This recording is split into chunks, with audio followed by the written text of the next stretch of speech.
Vous écoutez un message enregistré à l'église CVV Paris. Pour plus d'informations, visitez notre site internet cvvparis.fr. Des fois, on reçoit une parole et puis le temps passe et puis c'est plus valable pour nous dans l'église ou pour l'église actuellement. Mais malgré tout, avec tout ce que nous vivons et l'atmosphère qu'on sent à Paris et autour de nous, pour moi, je pense que c'est quand même encore une parole. Et ce que le Seigneur nous dit ce soir, à travers la louange et à travers la parole que Jolie nous a lue, et le Seigneur nous a rappelé que nous sommes non simplement plus que vainqueurs, mais nous sommes cachés en lui, nous sommes ressuscités avec lui, nous avons trouvé une nouvelle vie en lui. Il nous rappelle les promesses qu'il nous a données à travers de sa parole. Et combien de fois on se retrouve des fois dans des situations de nos vies et on oublie les promesses. Et je lève la main en premier. Parce que des fois, les montagnes prennent tellement de place qu'on ne voit pas le Seigneur et on oublie les promesses. Alors, il y a peut-être que moi. Mais en tout cas, je prêche pour moi dans ces cas-là. Je prêche pour moi. Et je voulais juste commencer de mettre deux passages qui semblent un petit peu opposés, dos à dos à chacun. Le premier passage se trouve dans le psaume 103 et on va parler de la shalom de Dieu. La shalom de Dieu, on va le développer un peu plus après. Mais le psaume 103 de David nous dit ceci: « Bénis l'Éternel mon âme, que tous ceux qui est en moi bénissent son saint nom. » Que tous ceux qui est en moi. En hébreu, le mot c'est que mes entrailles bénissent son saint nom. Que mes entrailles, ça veut dire, on pourrait dire, tout ce qui est bon et pas bon en moi. Mes entrailles ne sont pas forcément toujours des choses bonnes là-dedans. Mais que tout ça bénit l'Éternel. Et je suis en train de me dire à moi, à mon corps et à mon âme et mon esprit, je décide de bénir l'Éternel. Et de n'oublier aucun de ses bienfaits, ce que nous venons de faire ce soir. À travers la louange, au milieu de la tempête, de élever un Alléluia. C'est lui qui pardonne mes fautes et qui guérit de toutes les maladies. Et Marie a donné témoignage de Joyce. C'est lui qui délivre de la vie, ta vie de la tombe et qui te couronne de bonté et de compassion. Qu'est-ce qu'elle a chanté tout à l'heure? Il est pour toi. Il est pour toi. Il est pour toi. Dieu est pour toi. C'est lui qui te couronne de bonté et de compassion. Il est pour toi, celui-là. C'est lui qui te rassasie des biens dans ta vieillesse et qui te fait rajeunir comme l'aigle. Je voudrais mettre à dos de ce psaume, et vous pouvez, si je peux le dire comme ça, graphiquement, le mettre dans votre poche et le garder dans votre cœur pendant quelques instants, d'accord? Et de mettre un verset qu'on connaît très très bien, vous avez certainement entendu ce verset, et puis probablement déjà entendu des prédications là-dessus, certainement, dans Jérémie 29, verset 11. C'est un verset qui est souvent répété. J'en connais même un ami, Jeunesse en Mission, qui a fait un chant sur ce verset. Et ce soir, je voudrais faire un défi à l'équipe de louange de faire un chant, disons, plus récent, avec un rythme et un tempo et une mélodie de notre temps, ou de votre temps. On va dire ça comme ça. Sur ce verset, vous pouvez prendre ce défi si vous êtes d'accord et de le faire. Je suis sûr que vous arriverez. Parce que c'est le verset 11 où c'est écrit « En effet, moi, l'Éternel, je connais les projets et les pensées que je formais pour vous, déclare l'Éternel.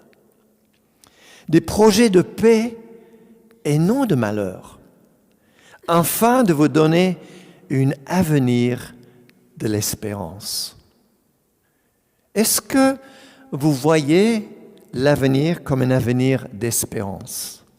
Vous savez, Je suis surpris que ce temps-ci, aux infos, à la fin, ils disent « Bonne année » avec beaucoup d'espoir. Je ne sais pas si vous avez remarqué ça. En tout cas, c'est 2, le 2, nous on regarde les 2.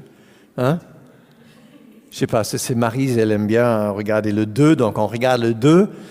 Je ne veux pas dire que c'est Maryse, mais je m'en fous un petit peu, mais voilà. C'est juste que c'est le 2.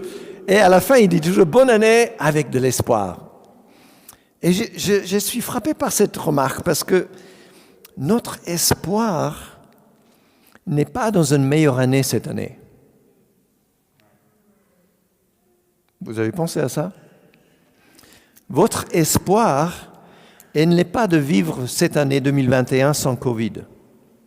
Alors évidemment, j'aimerais bien. Hein. Faire un bisou à ta femme sans masque, ça sera pas mal. Vous inquiétez pas. On n'est pas aussi strict chez nous que ça. Mais n'empêche que notre espérance, elle est bien plus que le temps. Elle est bien plus que bonne année et surtout bonne santé. Il y a bien plus que ça. Alors, je ne suis pas en train de dire qu'on ne veut pas donner l'espoir aux autres. On va y revenir dans un instant. Mais je suis en train de dire que l'espoir de l'Éternel est bien plus qu'une meilleure année 2021. Et je voudrais juste commenter vite fait sur ce verset, ce mot de paix. Des projets de paix et non de malheur. C'est le mot shalom dans l'hébreu, dans l'hébraïque bien sûr. Et pour nous, shalom, ce n'est pas juste sans bruit, ou l'absence de guerre, ou la paix dans le sens que tout va bien.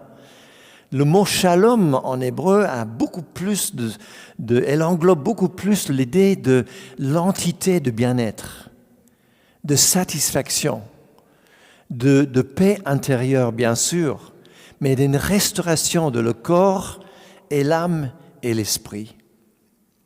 Donc quand on parle de paix dans ce contexte-là, on pense à la shalom de Dieu. Et on le sait tous d'Ésaïe que Jésus est énoncé comme le prince de paix. Il est le prince de paix. Et du coup, dans Jean 14, quand Jésus dit « Je vous laisse ma paix », il est en train de dire « Je me laisse moi-même physiquement en vous ». C'est ça qu'il nous laisse. Ce n'est pas comme le monde le donne, ce paix que je vous donne. Que votre cœur ne se trouble pas. Et c'est ça que Jolie nous a tellement encouragés ce soir. Que nos cœurs ne se troublent pas. Que nous dormons dans le repos et dans la certitude que sa paix, ce shalom, ce qui nous restaure intérieurement, qui restaure notre corps, qui nous restaure spirituellement et intellectuellement, c'est lui qui est en nous. Et plus loin, dans 3 Jean, verset 2, c'est écrit « Bien-aimé, je souhaite que tu prospères à tout point de vue et sois en bonne santé, à l'image de ton âme. » Quand nos âmes recevront, et quand nous recevons la paix, la personne de la paix, alors toute notre vie prospère. Nous prospérons à l'image de celui qui est en nous. Et puis, Éphésiens 3,16, je prie que Jésus, Paul il dit, je prie que Jésus, vous donne conformément à la richesse de sa gloire. Alors déjà, je ne sais pas si j'ai compris qu'est-ce que c'est sa gloire, la gloire de Christ. Je peux l'imaginer un peu dans ma tête, mais c'est tellement peu la gloire de Dieu, la gloire de Jésus, l'immensité de sa bonté, sans parler de la richesse de sa gloire. Mais parallèlement à ça, conformément à ça, Paul il dit, je souhaite que vous soyez, par rapport à ce gloire-là, fortifiés, puissamment fortifiés, par son esprit dans votre fort intérieur. Ça, c'est le shalom du Père pour toi. Parce que il est pour toi. Il est pour toi. Il est pour toi.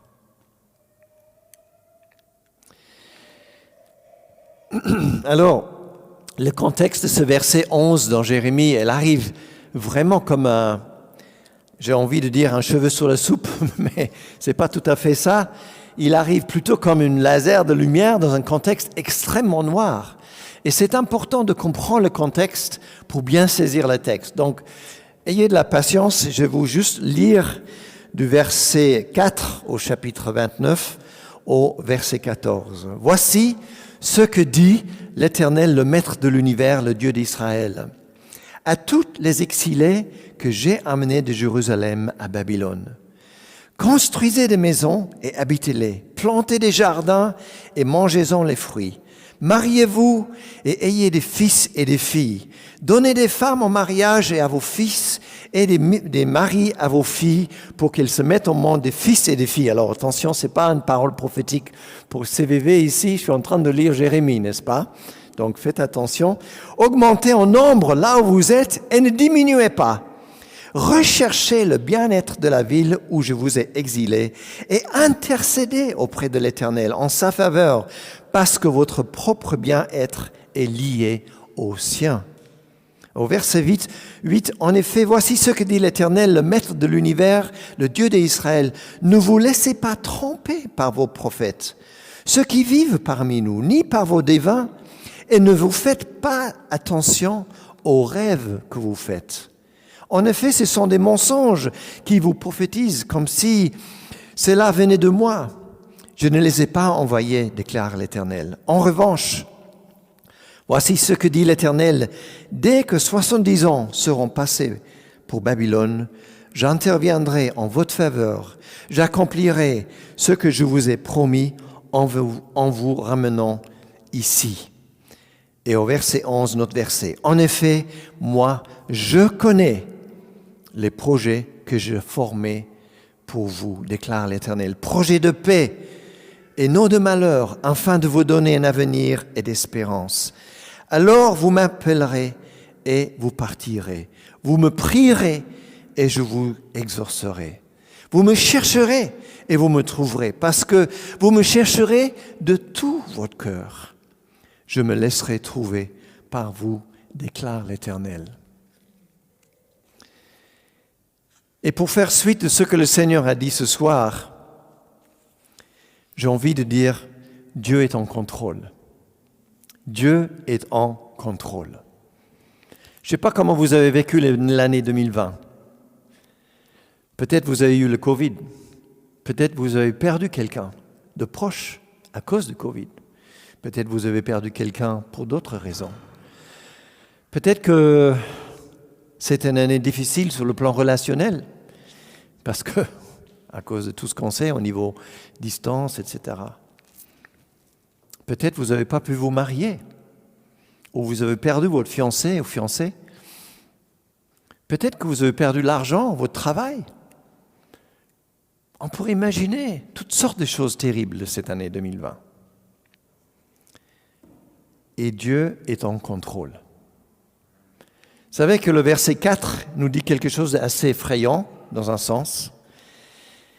À tous les exilés, il dit Dieu, que j'ai emmené de Jérusalem à Babylone. C'est Dieu qui a amené le peuple d'Israël loin de leur terre promise. C'est Dieu qui les a amenés. Alors je ne suis pas en train de dire que c'est Dieu qui a fait le Covid, mais je suis en train de dire que Dieu nous amène dans la tempête. Dieu a amené l'Église là où elle devrait être. Et si vous avez besoin d'être quelque part, c'est dans cette année de 2020. Et nous avons besoin d'être dans cette année 2021, sans ou avec Covid. Et je pose juste en parenthèse, avec le virus, parce que le virus ne part pas. Il sera là, ne vous inquiétez pas, il ne partira pas. Je ne parle pas de la vaccination et tout ça, bien sûr, mais le virus, il y sera. Mais ce que je voulais dire, c'est que là où nous sommes, dans la tempête, dans la difficulté, et là où vous êtes, dans votre difficulté, quel qu'il soit, Dieu est en contrôle. Et je suis sûr que le peuple d'Israël, qui partait de Jérusalem à Babylone, je regardais sur Google Maps, c'est 1148 kilomètres. À pied, attention, dans le désert. Ils n'étaient pas en train de se dire ça. Dieu, là-dedans, c'est pas possible. Dieu est là dans la tempête. Et je voulais dire aussi au début de l'année que c'est un petit peu un rappel peut-être de nos valeurs CVV. Les valeurs de la grâce, la valeur de la présence de Dieu et les valeurs des vraies relations. Qu'on ne les oublie pas cela. Elles se retrouvent ici. Parce qu'au verset 7, Dieu il dit quelque chose d'extraordinaire à ce peuple d'Israël. Et il nous le dit à nous ce soir. Recherchez le bien de la ville, la paix de la ville, la prospérité de la ville. Et évidemment, ça fait penser à 1 Timothée 2,14, priez pour le bien de la ville et pour les autorités. Vous connaissez ce verset.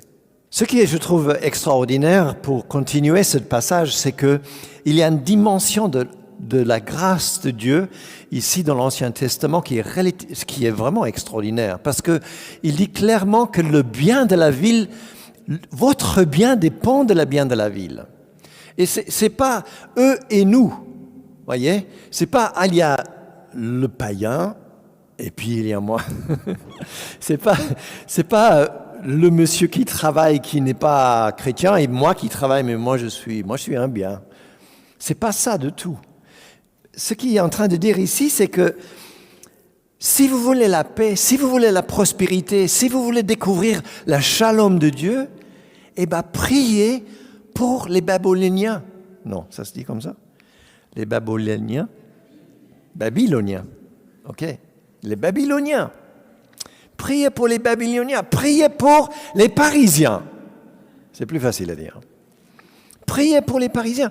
Ça vous surprend pas peut-être, mais pour moi ça me surprend parce que le peuple d'Israël est un peuple qui avait une alliance avec Dieu. Dieu s'est révélé à Abraham, il s'est révélé à Moïse, il s'est révélé à Josué, il s'est révélé à les prophètes en disant « Mais j'ai un peuple à part, vous êtes une nation à part. J'ai fait plusieurs alliances pour vous. » Et là, il leur dit « Priez pour des païens, priez pour des gens qui sont pas dans l'alliance. » Parce que leurs biens dépendent de vous, de votre bien. Si vous voulez être dans la paix, il faut prier pour eux. Ça, c'est une dimension de la grâce de Dieu dans l'Ancien Testament qui est extraordinaire. Il y en a plusieurs endroits où on le retrouve. Mais ici, elle est forte. Et on ne l'imagine pas comme ça. Que Dieu dit de prier pour le païen comme ça. Mais pour nous aujourd'hui, dans le Nouveau Testament, où Christ a donné sa vie, a versé son sang, pour que nous soyons un peuple, un sacrificateur, des prêtres mis à part, pour proclamer ces bonnes nouvelles, pour nous combien plus la nécessité de prier le bien pour la ville de Paris, de prier le bien pour la nation. Combien de plus on est incité à se dire, mais si eux ils sont bien, nous serons bien. Non? C'est ça que nous dit la parole. Pour la paix et le bien de la ville. Ça, c'est la grâce et c'est un de nos valeurs.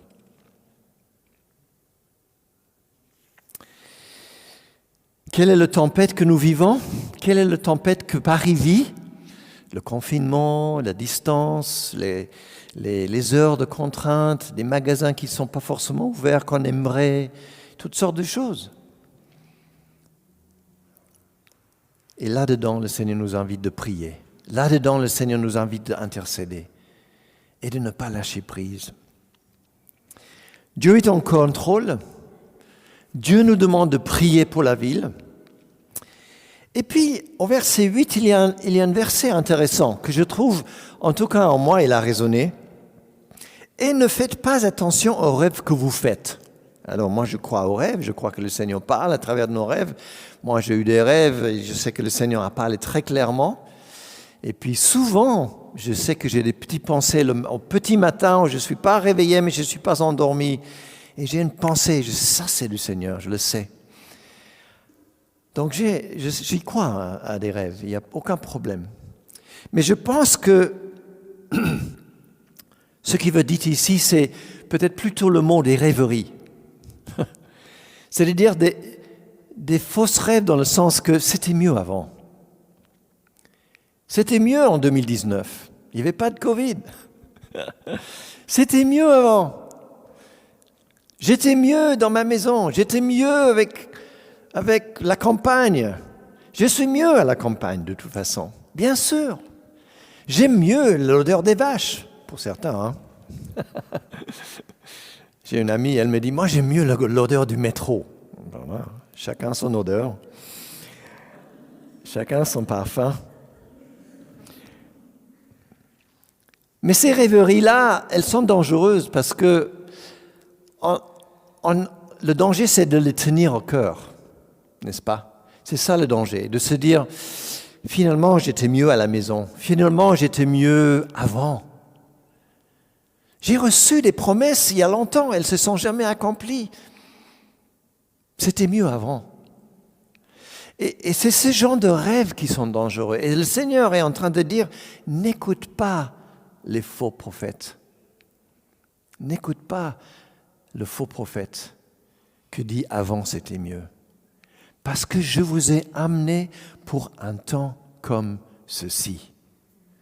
Vous êtes ici pour une raison. Vous êtes à Paris, vous êtes dans votre travail, vous êtes dans votre formation, vous êtes dans votre école pour une raison, pour un temps comme ceci.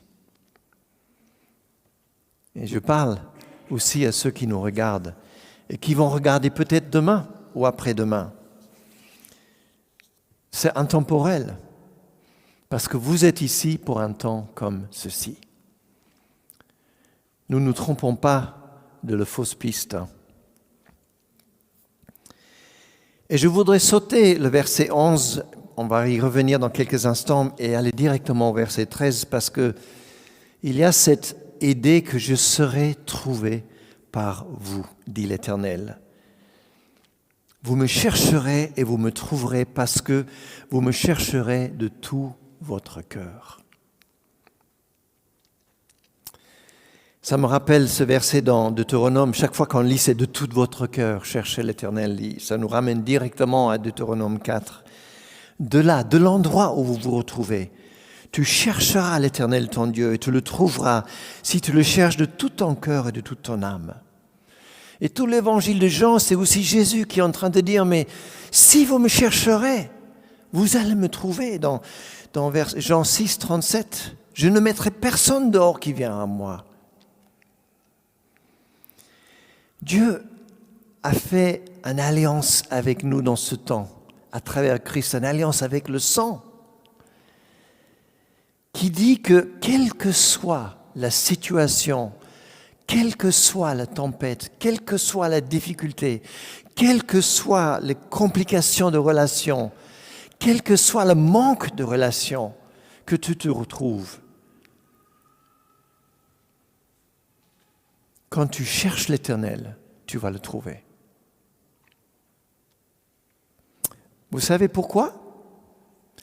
Parce qu'il a des pensées de shalom et de prospérité pour toi. Vous savez pourquoi? Parce qu'il est pour toi. Il est pour toi. Il est pour nous.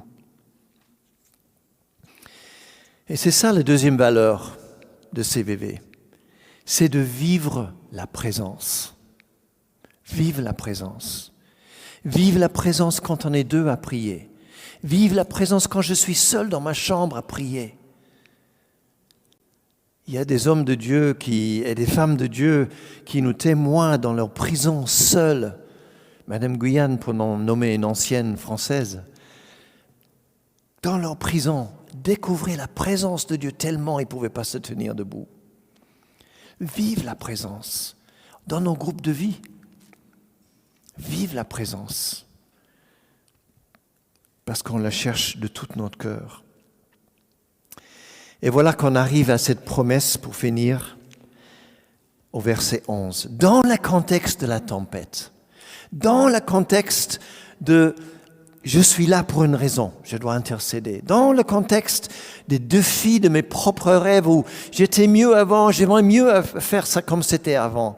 Dans ce contexte-là, Dieu il vient comme une explosion pour te dire, j'ai des pensées pour toi de paix et de prospérité.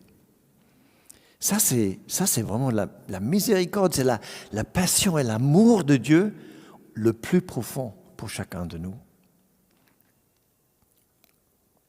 Et si on arrive à visualiser un tout petit peu, je ne vais pas être très graphique à cause du temps, la situation pour le peuple d'Israël, et je l'ai déjà mentionné, ils étaient choisis, mis à part dans leur pays, et bon, sans aller dans l'histoire, ils sont arrachés de leur terrain, arrachés de ce pays promis, arrachés où Dieu les a amenés pour marcher à pied quelques 1100 kilomètres plus loin.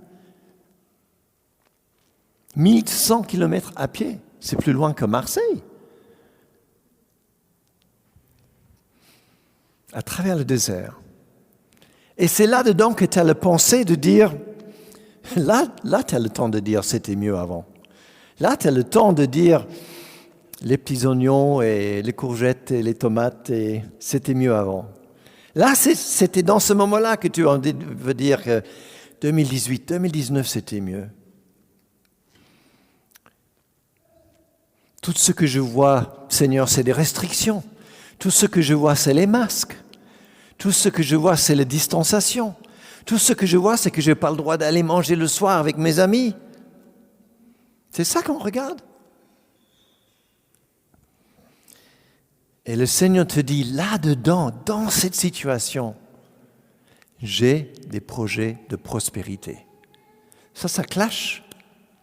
Ça clash. J'ai des pensées de paix, de restauration, de shalom, de entité, de bien-être pour ton corps, âme et esprit. Et ça me fait penser au psaume 23 qui nous dit que Dieu dresse devant nos ennemis une table, à l'endroit le moins attendu. Une ennemie, c'est pas là que tu mets la table, parce que la table, c'est le lieu de repas, c'est le lieu de communion, c'est le lieu de contact, n'est-ce pas? Mais c'est là qu'il dresse une table, devant nos ennemis. Pardon.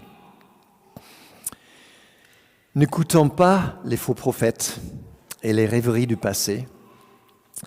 Dieu est au milieu de ce Covid. Et il est au milieu de nos restrictions. Il est au milieu de toutes ces choses que nous n'aimons pas. Mais nos regards pour l'année 2021, il est sur lui. Il est sur lui. Parce qu'il a des pensées de paix, de shalom, de prospérité. Au milieu de la tempête, je lève un Alléluia. Face à mon ennemi, je chante plus fort. Je chante plus fort. Alléluia. La troisième valeur que CVV a, c'est les relations vraies, des vraies relations. Je n'ai pas le temps de le développer, mais on l'a lu un tout petit peu dans Jérémie. Mariez-vous, faites des enfants. Bon, ça c'est un type de relation, bien sûr. Mais il y a aussi l'idée de se connaître, de se rencontrer et de se voir. Et peut-être qu'on ne peut pas le faire après 20 heures, mais on peut le faire avant. On peut le faire peut-être dès midi, je ne sais pas. Je sais qu'en travail, ce n'est pas facile. On peut le faire par Zoom. Il y en a certains qui ont déjà trop de Zoom. Moi, pour le premier. Mais n'empêche, Dieu encourage les relations. Donc, pour résumer, on est, malgré nous, dans une situation qu'on n'a pas choisie, n'est-ce pas? Et malgré nous, on ne peut pas changer grand-chose. Oui, on peut garder nos distances, on peut mettre nos masques, il faut se faire vacciner, c'est très important, bien sûr. Mais on ne peut pas vraiment changer beaucoup la situation à long terme. Arrêtons de combattre contre dans nos esprits et dans nos cœurs et intercéder pour le bien-être de la ville. C'est ça que Dieu nous appelle à faire dans cette situation-là. Écoutez les promesses du Père, parce que justement, il est Père. Il est notre Père et il est pour toi. Il est pour nous, avec des pensées de shalom, de prospérité, de bien-être. Bénis l'Éternel, mon âme. Est-ce que je vous invite juste un instant, même à la maison, si vous êtes seul ou avec votre famille, de fermer les yeux et cette fois-ci, consciemment, dire « Je suis dans cette ville, je suis aujourd'hui, le 10 janvier 2021, là, expressément pour une raison, pour que la bénédiction de Dieu écoule sur cette nation et ce pays et ce voisinage. Bénis l'Éternel, que tout ce qui est en toi bénit son saint nom. » Fais-le quelques instants, prenez juste un moment. Bénis l'Éternel, mon âme. Nous élevons un Alléluia devant l'ennemi et nous chantons, nous proclamons plus fort qu'il est le roi vainqueur.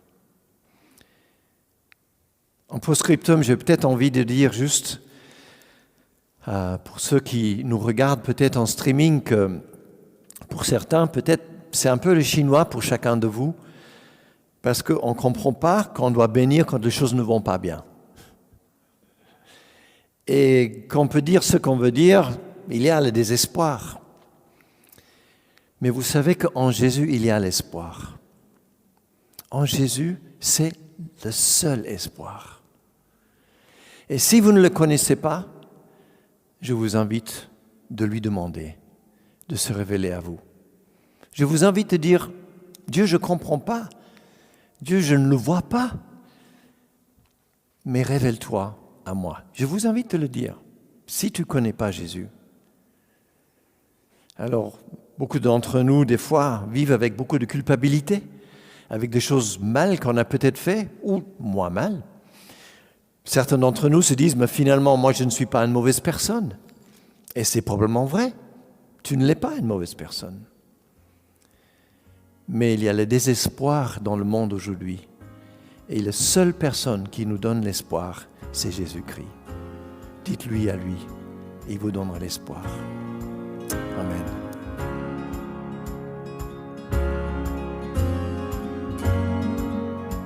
Vous venez d'écouter un message enregistré à CVV Paris. Pour plus d'informations, visitez notre site internet cvvparis.fr.